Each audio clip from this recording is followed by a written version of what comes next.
Salve, salve galerinha do Monte! Hoje a gente vai falar daquele que é considerado o nosso poeta maior. Quer saber quem é? Vamos subir o monte!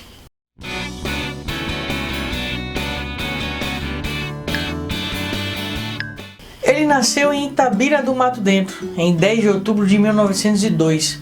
Seu nome é Carlos Drummond de Andrade. Ele era filho de Carlos de Paula Andrade e Julieta Augusta Drummond de Andrade. Estudou sempre em casa, mas aos 14 anos se mudou para Belo Horizonte para um colégio interno. Mas ficou doente e precisou voltar ao estudo dentro de casa. Ele voltou para Itabira. Em 1918, ele volta para o colégio interno, só que dessa vez em Nova Friburgo, no Rio de Janeiro. E em 1921, ele começa a publicar os seus primeiros artigos no Diário de Minas. Em 1922, ele começa a se destacar. Participa de um concurso da novela de Minas Gerais.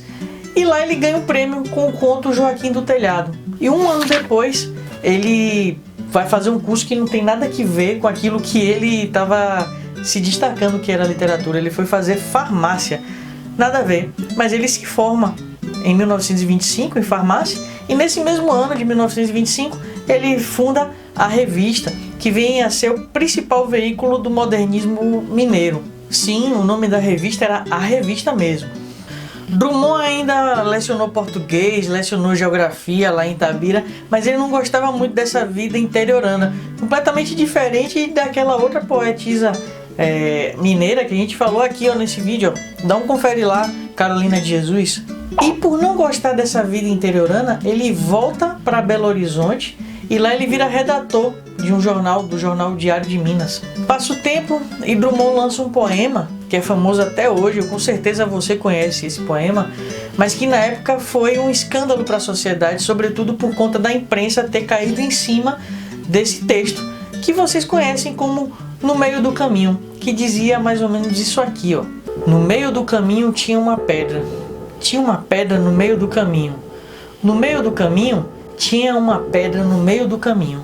Nunca me esqueci desse momento na minha vida, de minhas retinas tão fatigadas. Nunca me esquecerei que no meio do caminho tinha uma pedra. Tinha uma pedra no meio do caminho. No meio do caminho tinha uma pedra. Esse poema foi muito criticado porque ninguém considerava de fato um poema, mas uma crítica, sobretudo aos poetas parnasianos e também a forma como a gramática era grafada e exigida naquele tempo. Até porque o Drummond mesmo fala, no meio do caminho tinha uma pedra e não havia uma pedra como a gramática de fato nos pede para poder afirmar. Imagina se escutam ou leem os textos que a gente escuta hoje em dia, né? Ah, e eu já falei de variação linguística aqui nesse vídeo, ó. Drummond também era funcionário público. Em Minas Gerais ele assumiu um gabinete também, ele era auxiliar de gabinete. E no Rio de Janeiro depois ele veio assumir também como chefe de gabinete do Ministério da Educação e Saúde. Em 1945 o Drummond ainda lança Rosa do Povo, que era um livro que criticava muito a sociedade, a vida da sociedade, né? Aquela mecanização, aquela desumanização toda que ele vivia naquele tempo, que a sociedade já vivia naquele tempo, mas ele tinha um traço de esperança ali a partir das pétalas da flor que nasce no meio do asfalto. E você pode perceber que esse livro, esse poema também ainda é muito atual. É só você dar uma lida nele. Quer ver só uma coisa? Uma flor nasce na rua. Passam de longe bondes, ônibus, rio de aço do tráfego. Uma flor ainda desbotada ilude a polícia, rompe o asfalto. Façam completo silêncio, paralisem os negócios. Garanto que uma flor nasceu. Drummond é da segunda geração modernista, da geração de 30, e ele notabilizou-se pela poesia, apesar de ter escrito livros em prosa, mas ele é muito mais conhecido por suas poesias. E ali você encontra traços de ironia, traços de bom humor, observação do dia a dia, um certo pessimismo, mas ele tem uma expectativa de que as coisas podem mudar, e você percebeu nesse último poema que eu recitei aqui. Ele foi casado com Dolores Dutra Moraes e foi pai de 2 filhos, Maria Julieta e Carlos Flávio. Ele dava pouquíssimas entrevistas, dizia que Deus tinha dado uma cara feia a ele e que piorava quando tirava foto, então ele fugia das lentes dos fotógrafos como o diabo foge da cruz, palavras do próprio Drummond. Ele também adorava passar trote para os seus amigos, imitava uma outra voz e ligava dizendo que era uma outra pessoa e gostava de enganar. Então você vê que Drummond também era uma pessoa de sete faces. Aparecia ali como o grande poeta, mas ele gostava de uma brincadeira também. Ele não era tão pessimista assim, ele se divertia em vida. Mas, infelizmente, aos 17 dias de agosto de 1987, 12 dias depois da sua filha Maria Julieta, que também era escritora, morre Carlos Drummond de Andrade, deixando um legado imenso para a nossa cultura, para a nossa sociedade.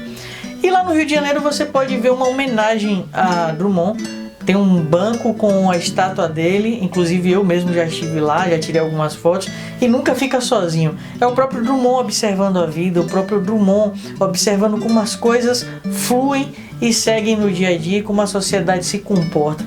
Mas, diferente de como era em vida, ele não consegue ficar muito tempo sozinho não. Sempre tem alguém que senta do lado dele, fazendo uma brincadeira e tal. Infelizmente também passou por algumas pichações, arrancaram também já os óculos dele, mas eu acredito que as pessoas em algum momento vão se educar e vão cuidar daquilo que serve para a nossa própria cultura, para nossa própria memória. É importante que a gente cuide dessas coisas para que a gente no futuro tenha uma história, uma memória, melhor dizendo, bem marcada da nossa sociedade, para que a gente possa entender como é que funcionou no passado e não repetir esses erros, como infelizmente a gente vem repetindo alguns nos dias de hoje, não é mesmo? Aqui na descrição eu vou deixar a bibliografia dele e também um link para minha biblioteca na Amazon. Se você quiser comprar algum livro, é só clicar, acessar e fazer a compra que a Amazon vai encaminhar para você, beleza? E essa foi a vida de Drummond, um cara que realmente foi virado no Dendê. E aí pessoal, gostaram do vídeo de hoje? Então não se esqueça de se inscrever se você for novo aqui, dar seu like, ativar o sininho para receber as notificações, compartilhar para os seus amigos. É sempre bom a gente conhecer a vida de alguém, não é mesmo? Ainda mais quando um poeta desse que fez 1000 coisas em vida, foi professor, foi escritor, foi funcionário público, foi farmacêutico, um monte de coisa que ele foi e que deixou um legado para nossa história. Enfim, compartilhe, não se esqueça de seguir a gente nas redes sociais, a gente também tá lá nas redes sociais. É isso, para vocês um abraço e tchau!